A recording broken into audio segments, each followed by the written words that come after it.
Hey folks, so this is a bit different of a video than my usual, but this drone, honestly, it surprised me so much that I feel like I should give it at least a little bit of a credit. I didn't see a whole lot of comprehensive reviews about it on YouTube, so I think I should probably take a shot at it. Obviously, I'm going to preface this isn't a sponsored video. My channel has like 50 subscribers, so of course not. But anyway, I'm going to try to make sure that I touch on all the features here and all the features of the app, so that if you're interested in buying one of these, you'll know pretty much everything you want to. But for the price point, honestly, I think this is probably close to the best drone you can buy. By no means a professional, or really even a hobbyist with drones. I've owned maybe one or two prior to this thing, but I'll try to tell you about my experiences. So, here we go. This is pretty much what you're going to get when you order one of these. This is box, obviously. You're not stupid, I mean, if I can tell you that. But in here, you get the usual stuff, you know, a bunch of cautions: don't throw it in a bonfire, don't shoot it with a gun, you know, if you feel like it, but I'm not your mom. You got manual here. It's pretty good. It's got some translations in there, like they called the drone a horse a couple times, but, you know, it's Chinese, what do you expect? You got a couple here, you know, don't fly it into a hurricane, or, you know, restart your phone, you can't connect to that type of shit. So let's get her out here. Get this thing out of here so I can show this a bit more easily. Anyway, so this is what you get pretty much. Start off with this little thing right here. We got a nice little foam enclosure. Good if you want to stuff it in a bag or something like that. It's pretty sturdy, you know. It's better than sort of just packing foam. You know, it's cut properly. It's got some flex to it. You know, if you want to just stiff it in a bag, you know, this is good. I've got the top piece from another one velcroed to the bottom here, so I've got a bottom on it, so stuff doesn't just fall straight through. We'll get into why I have two of those later on. Pretty much sort of the basic, common quadcopter body that you see with most of these smaller drones here. It's the usual sort of stuff, you know, fixed, not folding. The box has a misprint for some reason on it that says it is folding, which is, I guess, probably just a goof from other packaging from different drones, because TSRC has quite a couple models. It includes a small controller here with these two little sort of fold-out grip things. For my hands, I mean, your mileage may vary. Also included, so you get two of these. These are both lithium polymer batteries. They are 2,000 milliamp hours each, if you can see that, which I'm not sure if you can. And they are decent, yeah, USB-C charging, so we're finally breaking into the 21st century here with Chinese electronics, it seems like. We're not getting fucking micro USB on everything.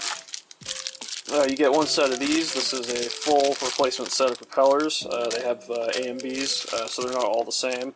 One are clockwise, one's counterclockwise. Pretty much all drones are like that. You got a pair of replacement screws. Actually, no, you got 4 replacement screws and 2 of these things. I assume these are probably grub screws and these hold them in place. Well, you get 2 extra landing gear. These just pop off like that. And that's, you get 2 of those as well. I haven't had any problems with them coming off in flight or anything like that, but it is nice to have 2 of them just in case you manage to break them somehow, because, you know, cheap drones, they get slammed into shit a bunch of the time. So, as for the controller here, the batteries for that 2,000 milliamp hours, this is running off of one 500 milliamp hour, it appears to be an 18650 cell. I've had this open before, and I'll insert some pictures in here if I have them. But it's just, it's right up here. I don't know if you can see it. No, you can't. It's a little blue 18650 cell, pretty much. This whole thing, as far as I can tell, with some of the reviews I found on YouTube, used to come with a nice sling bag that held the whole foam insert and whatnot.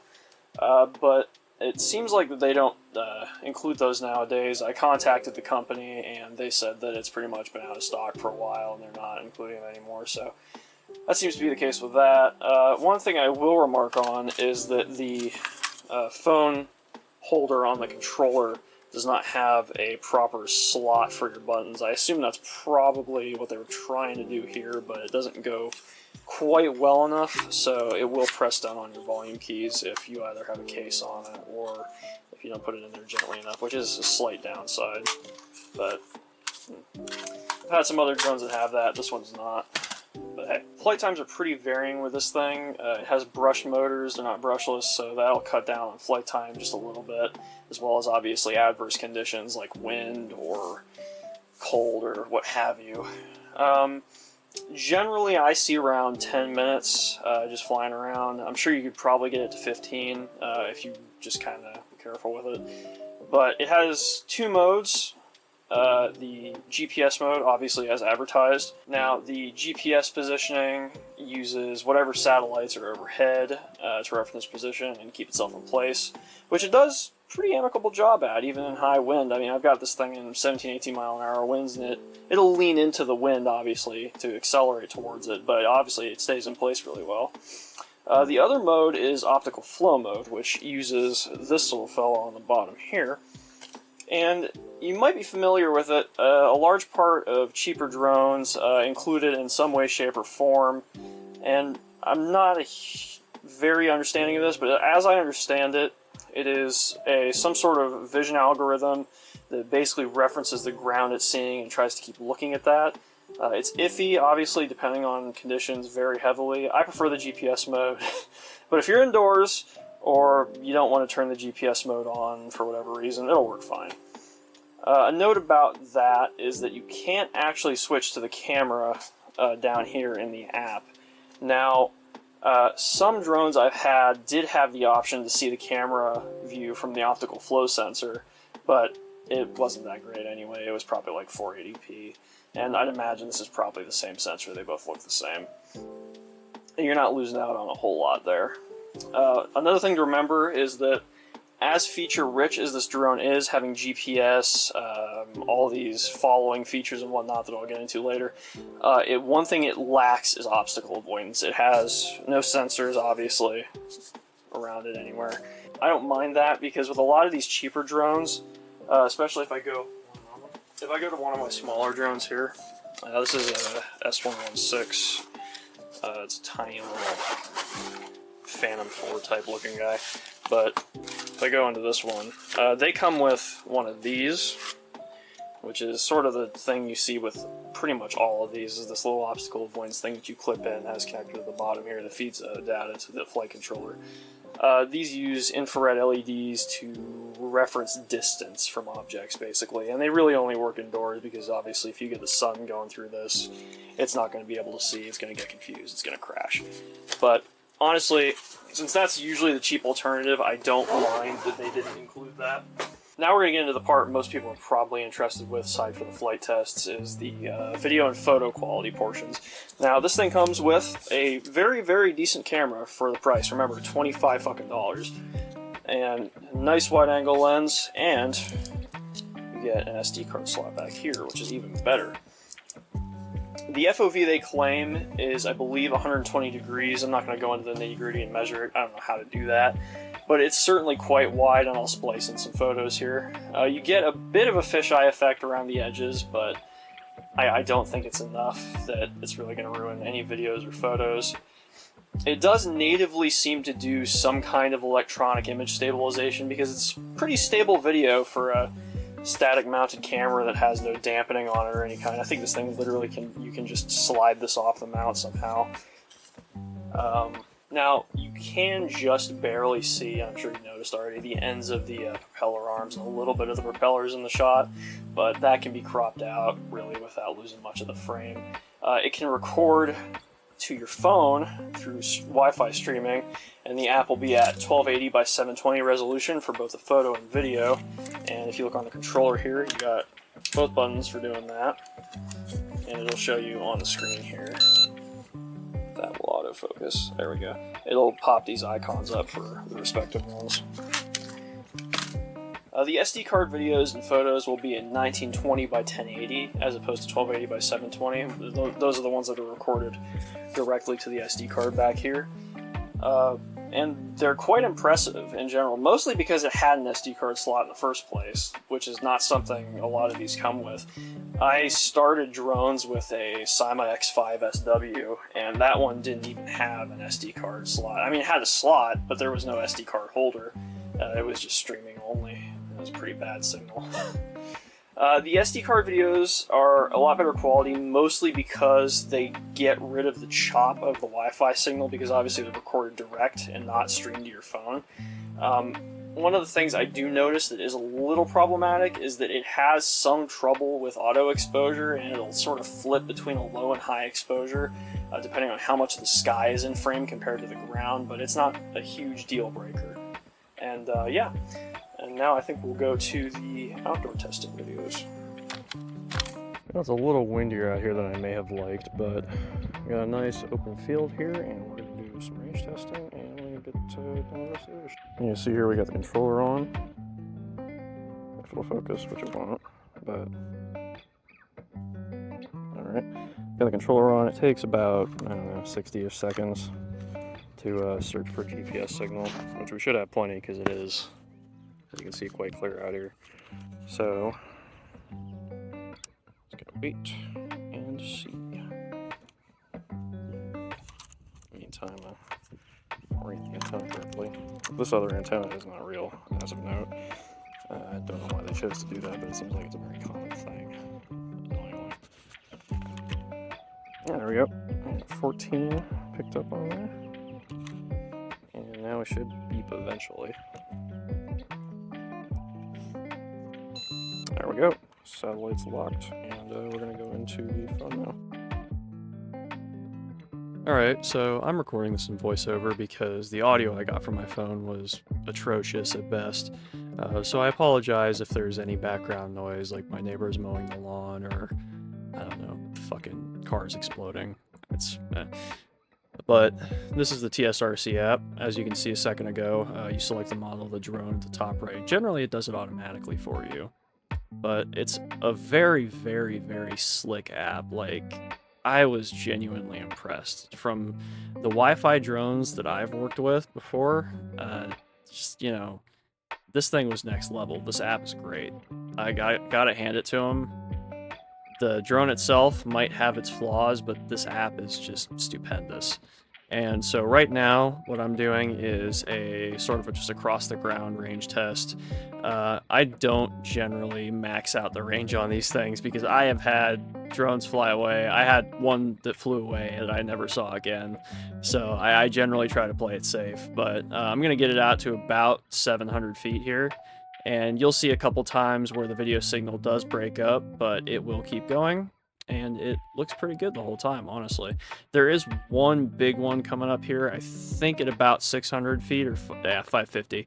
Yeah, so that was the big one right there. That was the big one I got, and it came back. Now there is a bit of lag, but I tried to raise the altitude a little bit and keep going just to get a slightly better signal coming back. But overall, just for, you know, a short range little photography or filming drone, I really couldn't ask for more, especially for like 25, 26 bucks, I think was what I paid. It's impressive what you can get with drones nowadays. I mean, the Cyma X5 SW that I started with, just, you couldn't get even half of this. The app was a piece of shit, and just the whole thing just didn't work very well. It flew for like 8 minutes maybe. And I mean, now fast forward, that was like 2016, now fast forward to this, $28, GPS, automatic return, landing home points, all that jazz. It's awesome. Now, what's going on here in this one is I am going to calibrate the drone and then take off, and I'm going to show off the automatic return to home feature. Basically what it does is it will mark whatever point it takes off from as the home point. Now, this does not have dynamic homing points like more expensive drones do. You can see me going into the parameters there to check the return distance and altitude. The drone basically, when it is set to go into home mode, it will fly up to whatever altitude you set it to, and the minimum of that is 65 meters. Another cool feature is that if you look in the lower left there, you can get a live view on the map, or pull it up like that and see where the drone is, and you can also have the drone's view in the bottom left corner if you want to look at the map view. Now you can see I'm going out to about 350 feet, and now I'm turning it around here, and I'm going to initiate the return to home. It's going to ascend to 65 feet. and then it's going to turn around and face backwards towards us. Now, I'm not sure why it faces the camera away when it does this, but every return to home I've done, it will turn around and face the camera away, so I'm not sure if that's just how it's programmed or if there's a reason for it. I doubt there's much of a reason for it. It's probably just how they threw it on the flight controller. But it does work. One sincerely very important thing, very, very fucking important thing that I need to mention is that when it goes into low battery return mode, not GPS return, not like you triggered it on the screen there or on the controller, but in low battery return mode, you are locked out of the controls. There is nothing you can do. Not even the emergency motor cutoff works. So bring the drone back when it's on 30 or 40% and not any later. So that's why I have 2 of those box lids, because I know, because one of them's in a tree currently. So the next thing we're going to be looking at here is the image tracking mode. Now, how this works is you draw a box around yourself. It has to be decent sized, or otherwise they'll basically just say no. But once you do that, it will follow you with this box, and in decent lighting, it does a very good job of tracking you with the camera. Now, Google Photos thought it would be hilarious to corrupt my recordings, so this is from an entirely different day, and from entirely different conditions, although not that different. Now, this does not work like DJI's tracking, in the sense that the drone will not follow you around at the same time you have this going. That is a separate feature. That is the GPS following, which I'm about to demonstrate here. The GPS following does limited camera tracking. It is of note, though, is it cannot turn to follow you. This is the drone's GPS tracking mode. It works okay. It has some iffy bits, but overall it works. It is of note, this drone can only go about 10 miles an hour, so it's not going to be following you on the highway or on the main road or anything if you're in a car, but if you're just walking or running around, it should work okay. So up next here is the interest point mode, which is basically an orbit mode. You can select any distance from 5 meters out to 30, and once you hit go, it's going to fly up to a set altitude that I don't believe you can change. It will reverse the camera here, and then it will start circling around the beginning of the interest point. Now, gotta remember, no obstacle avoidance, so you gotta keep an eye on it while it's doing this, but if you set it to 5 meters or relatively tight, it will maintain that distance pretty well, so you don't have to worry about it deviating too much. And yeah, that's really all I have to say about this. I'm going to leave you with some nice digitally stabilized footage here to really show you what you can do with this drone and just how fucking amazing it is for the price. I truly think that in terms of video and photo performance and features and stability, you really aren't going to get much better for the price range. Another thing I should mention is that, at least as far as I can tell, the batteries with this drone should be compatible with the Holystone HS120D. They appear to be exactly the same battery in exactly the same case, so don't quote me on it if it doesn't work, but they are readily available since TSRC doesn't seem to be very good at selling backup batteries for their stuff.